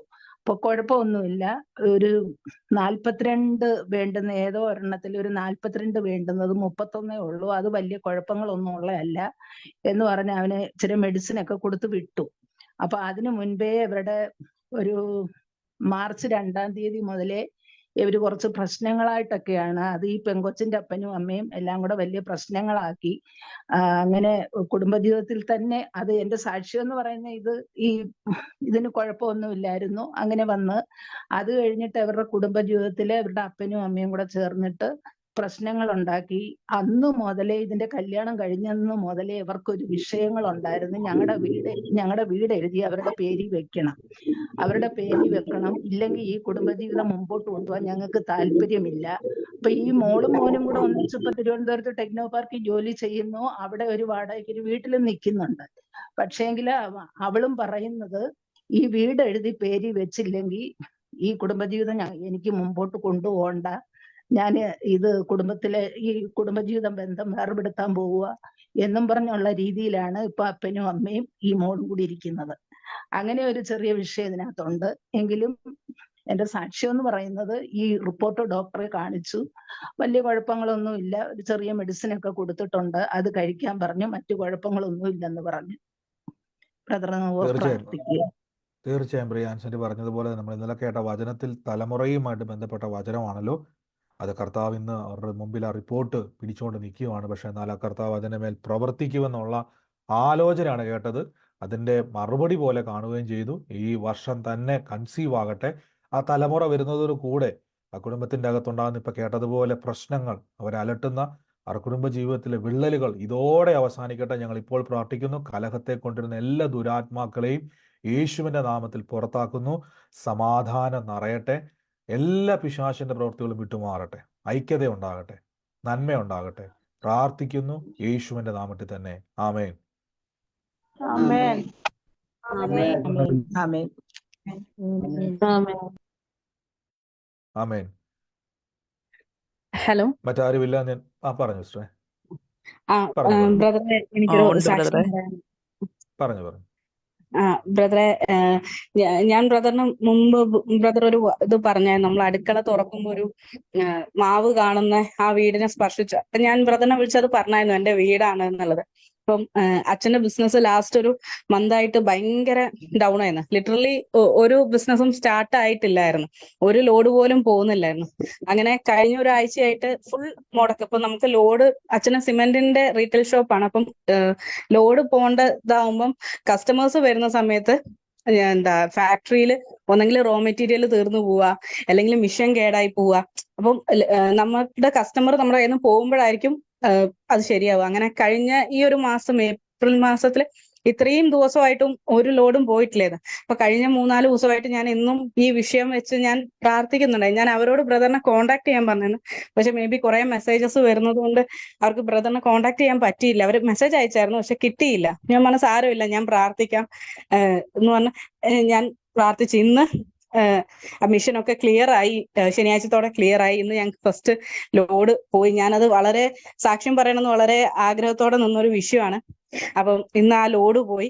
ഇനിയും അങ്ങോട്ട് അച്ഛന് ബിസിനസ് നല്ല രീതിയിൽ പോകാൻ വേണ്ടി ബ്രദറിന്റെ പ്രാർത്ഥന വേണം. അതുപോലെ തന്നെയുള്ള ഒരു വിഷയമാണ്, എൻ്റെ അനിയന് അവൻ മെറൈൻ ഷിപ്പിൽ ജോലി കിട്ടി. അവന് ഷിപ്പിലും കയറേണ്ടതായിരുന്നു, പക്ഷെ അവിടെയും ഭയങ്കര മുടക്കമായിരുന്നു. ആ ഷിപ്പ് ക്യൂബ എന്ന് പറയുന്ന രാജ്യത്ത് ചെന്ന് അവിടുത്തെ ഗവൺമെന്റ് ആയിട്ട് എന്തോ ഇഷ്യൂസ് ഒക്കെ ആയതുകൊണ്ട് ഷിപ്പിലേക്ക് ആളെ കയറ്റാൻ പറ്റാന്ന് വെച്ചാൽ ഏപ്രിൽ 3-ന് ടിക്കറ്റ് വന്ന് ടിക്കറ്റിൽ അവൻ പോകേണ്ട ആള് ഇതുവരെയായിട്ടും അവന് പോകാൻ പറ്റിയില്ല. അപ്പൊ അവൻ അതിന്റെ കാര്യത്തിൽ ഭയങ്കര സങ്കടമായിരുന്നു. എന്നോട് പറഞ്ഞു, നീ ഒന്ന് പ്രാർത്ഥിക്ക്, അല്ലെങ്കിൽ നീ ആരെയും കൊണ്ടൊന്നും എനിക്ക് വേണ്ടി പ്രാർത്ഥിപ്പിക്കുക, എനിക്ക് എന്താ ചെയ്യേണ്ടതെന്നല്ല പറഞ്ഞ് ഭയങ്കര സങ്കടമായിരുന്നു. അപ്പൊ ഞാൻ എന്നും പ്രാർത്ഥിക്കുമായിരുന്നു. അതിനൂടെ പെട്ടെന്ന് എന്റെ മനസ്സിൽ ഇങ്ങനെ സംസാരിച്ചുകൊണ്ടിരിക്കുമ്പോൾ എനിക്ക് തോന്നി, ഞാൻ അവനോട് പറഞ്ഞു, നീ ഒരു കാര്യം ചെയ്യും, നീ കമ്പനീനെ വിളിച്ച് ചോദിക്ക് ഈ ഷിപ്പിൽ നിന്ന് വേറൊരു ഷിപ്പിലേക്ക് മാറ്റി തരാൻ പറ്റുമോ. അപ്പൊ അവൻ പറഞ്ഞു, ഇല്ല, അത് ബോണ്ട് എഴുതിയതാണ്, നമ്മൾ ഗവൺമെന്റ് ആയിട്ടാ ബോണ്ട് എഴുതുന്നത്, മാറ്റാൻ പറ്റത്തില്ല. ഞാൻ പറഞ്ഞു, നീ ഒന്ന് ചോദിച്ചു നോക്ക് എന്ന് പറഞ്ഞു. അപ്പം അവൻ വിളിച്ച് ചോദിച്ചു, കമ്പനി അത് ആക്സെപ്റ്റ് ചെയ്തു.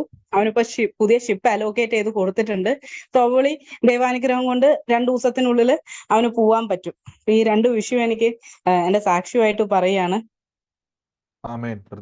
കർത്താവിന് നന്ദി. പ്രീസ്റ്റർ പറഞ്ഞ പോലെ തന്നെ ആ വിഷയങ്ങൾ 2 കാര്യങ്ങളും, കർത്താവിന്റെ കാര്യങ്ങളും ബിസിനസിന്റെ കാര്യങ്ങളും സഹോദരന്റെ കാര്യങ്ങളും 2 കാര്യങ്ങളും കർത്താവിന്റെ കൃപയാൽ പ്രാർത്ഥനയാൽ തന്നെ അത് ക്രമീകരിക്കപ്പെടുവാൻ ദൈവകൃപയാൽ ഇടയായി തീർന്നല്ലോ. ആ തടസ്സങ്ങൾ ബിസിനസിന്റെ മേൽ മാറ്റി ദൈവം ഒരു അത്ഭുതം ചെയ്തല്ലോ. സഹോദരന് വേണ്ടി ദൈവം ചെയ്ത പ്രവർത്തിക്ക് നന്ദി പറയുന്നു. പ്രാർത്ഥനയ്ക്ക് ശക്തിയുണ്ട്, വിശ്വാസത്തോടെ പ്രാർത്ഥിക്കണം, കർത്താവ് നമുക്ക് വേണ്ടി ചെയ്യും.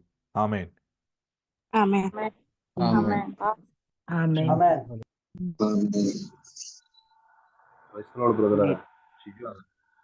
പറഞ്ഞോ. നമ്മൾ ആ ലൈസൻസ് എടുക്കുന്ന കാര്യം ബ്രദറിനെ ഞാൻ പ്രാർത്ഥന വിഷയം വാട്സാപ്പിൽ അയച്ചിട്ടുണ്ട്.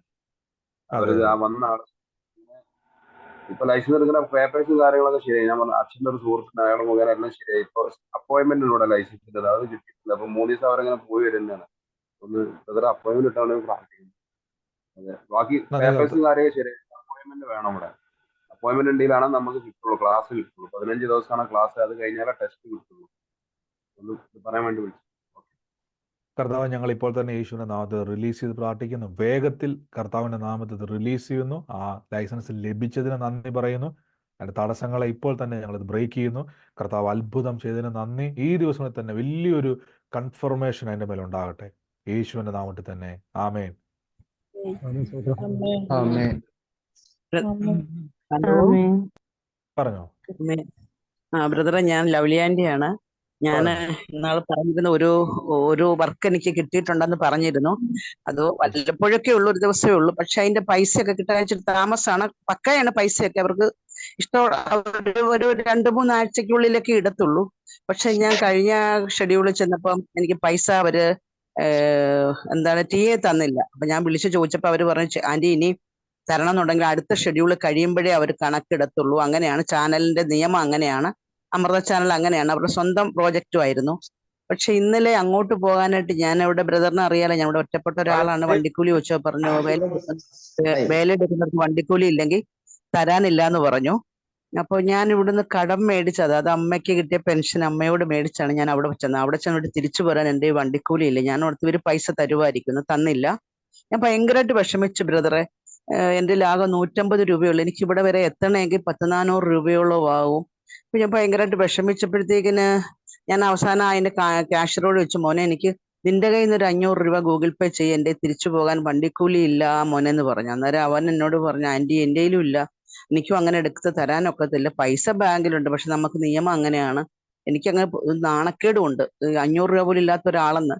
പക്ഷെ ഞാൻ അവിടെ നിന്നുകൊണ്ട് പറഞ്ഞു, കർത്താവേ, ഞാൻ ഇനി ആരോടും ചോദിക്കത്തില്ല, എനിക്ക് അവനോട് ചോദിക്കാൻ നിയമമുള്ളൂ. വേറെ ആർട്ടിസ്റ്റുകളൊക്കെ ഞാൻ എന്തോ വലിയ മക്കളൊക്കെ ജോലിക്കാരാ, അപ്പൊ അങ്ങനെയാണ് കരുതിയേക്കുന്നത്. അപ്പൊ എനിക്കിത് പറ്റുന്നില്ല. കർത്താവ് നീ തന്നെ എനിക്ക് വഴി കാണിച്ചു തരാൻ പറഞ്ഞു. ഞാൻ പെട്ടെന്ന് എൻ്റെ അക്കൗണ്ടില്, കാനറ ബാങ്കിന്റെ അക്കൗണ്ട് ഞാൻ ഇങ്ങനെ നോക്കിയപ്പം പെൻഷൻ ഒരിക്കലും കഴിഞ്ഞ 2 ദിവസം മുമ്പ് പെൻഷന് വിളിച്ചു ചോദിച്ചപ്പോൾ പറഞ്ഞു, ഈ മാസം പെൻഷൻ കുറച്ച് കഴിഞ്ഞേ വരത്തുള്ളൂ. ആടുജീവിതം നല്ല രീതിയിൽ പോകുന്നുണ്ടെങ്കിൽ മാത്രമേ പെൻഷൻ, നല്ല രീതിയിൽ പോകുന്നുണ്ട്, അതുകൊണ്ട് പെൻഷൻ കുറെ പെൻഡിങ് ഉള്ളവർക്കൊക്കെ കൊടുക്കണം, അതുകൊണ്ട് വൈകിയ പെൻഷൻ വരുവുള്ളൂ എന്നോട് പറഞ്ഞു. എനിക്കറിയില്ല ബ്രദറെ, ഞാൻ നോക്കുമ്പം എനിക്ക് പെൻഷൻ വന്ന് കിടപ്പുണ്ട്, തിരിച്ചു പോരാ. വണ്ടിക്കൂലി ഞാൻ ആരോടും വാങ്ങിക്കാതെ, എനിക്ക് അങ്ങനെ വലിയൊരു അത്ഭുതമായിട്ട് തോന്നി. എനിക്ക് അങ്ങനെ നോക്കാൻ തോന്നിയതും ആ അക്കൗണ്ടിൽ 4000 രൂപ വന്ന് കിടന്നു. തിരിച്ചു എനിക്ക് വലിയൊരു സാക്ഷ്യമാണത്. കാരണം ഞാൻ ആരോടാ ചോദിക്കുന്നത്, ചെറിയ കാര്യമായിട്ട് തോന്നുമായിരിക്കും, പക്ഷെ എനിക്ക് ആ സമയത്ത് ദൈവം എനിക്ക് കൊണ്ട് നോക്കാൻ തോന്നിയത് തന്നതും ഒരു വലിയ സാക്ഷ്യമാണ്. ദൈവത്തിന് ഒത്തിരി നന്ദി പറയുന്നു ഞാൻ. തീർച്ചയായിട്ടും മിസ്റ്റർ ആന്റി പറഞ്ഞ പോലെ തന്നെ വലിയ ഫിനാൻഷ്യൽ സ്ട്രഗിളിലൂടെയാണ് കടന്നു പോകുന്നത്. വലിയ സാമ്പത്തിക ഞെരുക്കത്തില്ല. പക്ഷെ എന്നാൽ ഇന്ന് വായ്പ മേടിച്ചപ്പോൾ നമ്മൾ കേട്ടതുപോലെ 500 രൂപ ചോദിച്ചപ്പോൾ അത് കൊടുക്കാൻ തക്കവണ്ണം ആ മകനും ഇല്ല. അവനത് പറഞ്ഞ പോലെ തന്നെ അതില്ലാത്തവനെന്ന് പറയുന്നത് അവന് വലിയ നിന്നയാണ്. പക്ഷേ ഇന്ന് അവിടെ സ്ട്രഗിളിൽ നിൽക്കുമ്പം ഇന്ന് നമ്മൾ കേട്ടതുപോലെ തന്നെ നമുക്ക് ചിലപ്പോൾ ചിന്തിക്കും വലിയ കാര്യമല്ല, പക്ഷേ അതിലൂടെ കടന്നു പോകുന്ന ആൾക്കത് വലിയ കാര്യമാണ്. ആ സമയത്ത് തക്ക സമയത്ത് തന്നെ ആ നന്മ കാണുവാനും അനുഭവിക്കുവാനും കർത്താവ് ഇടയാക്കി കൊടുത്തു. ഞാൻ എപ്പോഴും പറഞ്ഞ കാര്യമുണ്ട്, കർത്താവ് നമ്മളെ കൈവിടത്തില്ല. ദൈവം നമുക്ക് വേണ്ടി വഴി സത്യം. തുറക്കും. ആ ആമേൻ. സാക്ഷ്യത്തിനായി നന്ദി തീർച്ചയായിട്ടും. പറയുന്നു. ഇനിയും ദൈവം ആമേൻ. ഒരുക്കും. യഹോവ ഈരെയാണ്, കർത്താവ് കരുതുന്ന ദൈവമാണ്. ആ ആമേൻ. സാക്ഷ്യത്തിന് നന്ദി. ആമേൻ. സാമ്പത്തിക ഞെരുക്കത്തിലിരിക്കുന്നതോട് ഞാൻ പറയുന്നു, നിങ്ങളും പറഞ്ഞോണം, കർത്താവ് എനിക്ക് വഴി ദൈവമാണ്. നമുക്ക് പലപ്പോഴും പല മുഖങ്ങൾ നമ്മുടെ മനസ്സിലേക്ക് ഓടി വരും, പക്ഷെ ആദ്യം വരേണ്ട മുഖം ദൈവത്തിന്റെ മുഖമാണ്. എനിക്കൊരു കർത്താവുണ്ട്, ചോദിച്ചോണം. ഇന്ന് പ്രിയ ലൈലോന്റെ പറഞ്ഞതുപോലെ, കർത്താവ് എനിക്ക് വേറെ വഴിയില്ല, അങ്ങ് തുറക്കണം എന്ന് പറഞ്ഞാൽ ദൈവം തുറന്നിരിക്കും. അവൻ നന്മ തുറക്കും ദൈവമാണ്. ആമേൻ. ആമേൻ. സ്തോത്രം. മറ്റാരെങ്കിലും ഉണ്ടോ? ആമേൻ. ഹലോ സ്തോത്രം. ബ്രദറെ. ഹലോ ആമേൻ. പറഞ്ഞോ സിസ്റ്ററെ. ഹലോ, ദേവദാന്ത സ്നേഹവന്ദനം. ഇന്നലെ രാത്രികാലം ഞാൻ പ്രാർത്ഥനയ്ക്ക് കയറിയായിരുന്നു. അപ്പത്തേനും ഞാൻ ചില സമയത്ത് ഞാൻ ഇരുന്ന് കേൾക്കും, ചിലപ്പോൾ മേലാഴി കൊണ്ട് കിടന്ന് ഞാൻ കേൾക്കും. ഇന്നലെ ഞാൻ കിടന്ന് കേട്ടിട്ട് എനിക്ക് ശരീരത്തിന് ഭയങ്കര അസ്വസ്ഥയാണ്. തലവേദനയാണോന്ന് ചോദിച്ചെന്നാൽ അതുമല്ല, ദേഹത്തിന് വേദനയാണെന്ന് വെച്ചാൽ അതും അല്ലാത്തൊരവസ്ഥ. പിന്നെ ഞാൻ പ്രാർത്ഥനയ്ക്ക് ഇനി കയറുന്നില്ലെന്ന് പറഞ്ഞിട്ട് ഞാൻ പിന്നെ അവിടെ അങ്ങ് കിടന്നു. പിന്നെ ഞാൻ അവിടുന്ന് എഴുന്നേറ്റ് വന്ന് ഇരിക്കാവുന്നോത്തോട്ട് വന്ന് ഇരുന്നിട്ട് പിന്നെ എൻ്റെ മനസ്സ് അനുവദിച്ചില്ല. എനിക്കങ്ങും മേലെ, എനിക്ക് പ്രസംഗം ഒന്നും കേൾക്കാൻ മേലാത്ത ഒരവസ്ഥ വന്നു. കുറച്ചു നേരം ഞാൻ എന്നാലും ഞാൻ ഇവിടെ ഇരിക്കുവാന്ന് പറഞ്ഞുകൊണ്ട് പ്രാർത്ഥന കേട്ടുകൊണ്ടിരുന്ന സമയത്താണ് നമ്മൾ പ്രാർത്ഥനയുടെ സമയത്ത് പെട്ടെന്ന് ബ്രദറിനെ ഇങ്ങനെ പോലെ ചാലക്കുടിയിലെ ആ സിസ്റ്ററിന്റെ മരുമകന് വേണ്ടി ഇങ്ങനെ പ്രാർത്ഥിച്ച സമയത്ത് എൻ്റെ ശരീരത്തിൽ നിന്നും എൻ്റെ തലയ്ക്കകത്തുനിന്ന് പെരുവിരൽ വരെ എന്തോ ഇറങ്ങിപ്പോകുന്നത് ഒരവസ്ഥ. എനിക്ക് തണുപ്പ് എൻ്റെ ദേഹത്തോട്ട് വന്നിട്ട് ഊർന്നു പോകുന്ന പോലെ ഒരു അവസ്ഥയായിരുന്നു. അപ്പോൾ തന്നെ എനിക്കൊരു വിടുതൽ കിട്ടിയിട്ട് നല്ലൊരു എനർജി ആയിരുന്നു. എനിക്ക് ഈ നേരം വരെ ആയിട്ട് ഇപ്പം ഒരു പ്രശ്നവും എനിക്ക് തോന്നുന്നില്ല ഈ നേരം വരെയായിട്ട്. പിന്നെ ഒരു സാക്ഷ്യം കൂടെ പറയാനുള്ളത് എന്തെന്നാ, എനിക്ക് കരൾ മുറിഞ്ഞ ആശുപത്രിയിലായിരുന്നു. എല്ലാ ദൈവമക്കളും എനിക്ക് വേണ്ടി പ്രാർത്ഥിച്ചു. കഴിഞ്ഞ ദിവസങ്ങളിൽ ഞാൻ ആശുപത്രിയിൽ പോയി ടെസ്റ്റുകളെല്ലാം നടത്തി, വേറെ കുഴപ്പങ്ങളൊന്നുമില്ല. ബ്ലഡ് ശരീരത്തിന് ആവശ്യത്തിനുണ്ട്, പൊട്ടാസ്യം ഉണ്ട്. പിന്നെ ജോലിക്കൊന്നും ഉടനെ പോകാൻ പറ്റില്ല എന്നാണ് ഡോക്ടർമാർ പറയുന്നത്. പക്ഷെ ജോലിക്ക് പോയേ പറ്റത്തുള്ളൂ എന്നെൻ്റെ മനസ്സ് പറയുന്നുണ്ട്. എനിക്ക് അടുത്ത മാസം മുതൽ എനിക്ക് ജോലിക്ക് പോകണമെന്ന് ഞാൻ ആഗ്രഹിക്കുന്ന എല്ലാ ദൈവമക്കളും എനിക്ക് വേണ്ടി പ്രാർത്ഥിക്കണം. എൻ്റെ കുഞ്ഞുങ്ങൾക്ക് വേണ്ടിയും പ്രാർത്ഥിക്കണം, എൻ്റെ ഭവനത്തിന് വേണ്ടിയും പ്രാർത്ഥിക്കണം. ഭവനത്തിൽ ഒരുപാട് കടങ്ങളുണ്ട്, അതൊക്കെയും വീട്ടണം. ഭവനത്തിൽ ഇരുന്നാൽ അതൊന്നും നടക്കത്തില്ല. എല്ലാ ദൈവമക്കളും എനിക്ക് വേണ്ടി പ്രാർത്ഥിക്കണം. തീർച്ചയായിട്ടും സിസ്റ്റർ പറഞ്ഞ പോലെ തന്നെ ഇന്ന് നമ്മൾ കേട്ടതുപോലെ തന്നെ കർത്താവിന്റെ കൃപയാൽ ആ ഒരു ശരീരം ഒത്തിരി ക്ഷീണത്തിലും, കേട്ടതുപോലെ തന്നെ പ്രാർത്ഥന കേൾക്കാൻ പോലും കഴിയാത്തൊരവസ്ഥയിലായിരുന്നു. പക്ഷേ മറ്റൊരാൾക്ക് വേണ്ടി പ്രാർത്ഥിച്ചതാണ്. പക്ഷേ ഇപ്പോൾ സിസ്റ്ററുടെ മേൽ ആ ഒരു ദൈവപ്രവൃത്തി ഇറങ്ങുകയും ശരീരത്തിൽ നിന്ന് കേട്ടതുപോലെ തന്നെ വിട്ട് ഒഴിഞ്ഞു പോകുന്നത് പോലെ അനുഭവം ഉണ്ടായി. കർത്താവ് ഒരു ബലം കൊടുത്തു. കർത്താവ് കൊടുത്ത ആ സൗഖ്യത്തിനും വിടുതലിനും നന്ദി പറയും. ദിവസങ്ങളിൽ ആ സാമ്പത്തിക ഞെരുക്ക്, ഈ ദിവസങ്ങളിൽ ഫിനാൻഷ്യലി സ്ട്രഗിൾ ചെയ്യുന്നതോടെ ഞാൻ പറയുന്നു, വിളിച്ചു വരുത്തിക്കോണം. പറയണം, കർത്താവ് എനിക്കുണ്ട്, എൻ്റെ ദൈവം സമ്പന്നനാണ്. എനിക്ക് വേണ്ടി നിങ്ങൾ എത്രയാണോ തുക ആവശ്യമുള്ളത്, ഞാൻ വീണ്ടും പറഞ്ഞു, എത്ര തുകയാണോ ആവശ്യമുള്ളത്, കർത്താവെ തരണേ എന്നല്ല, നമുക്ക് ധൈര്യത്തോടെ, നിങ്ങൾക്ക് നിറച്ച് നന്മയായിട്ടിരിക്കുന്ന ഒരു അപ്പൻ നിങ്ങൾക്കുണ്ടെങ്കിൽ അപ്പനോട് പോയിട്ട് അപ്പ എനിക്കൊരു 10 രൂപ നമ്മൾ ചോദിക്കത്തില്ലല്ലോ. ബൈബിൾ ഇങ്ങനെ പറഞ്ഞു, നാം ചോദിക്കുന്നതിൽ നമ്മൾ ചോദിക്കണം. നാം ചോദിക്കുന്നതിലും നനയ്ക്കുന്നതിലും അത്യന്തപരമായി ചെയ്യുവാൻ കഴിയുന്ന ഒരു നല്ല പിതാവ് നമുക്കുണ്ട്. ആ പിതാവ് അമർത്തി കുലുക്കുന്ന ഒരളവ് നമ്മുടെ മടിയിൽ തരുന്ന പിതാവാണ്.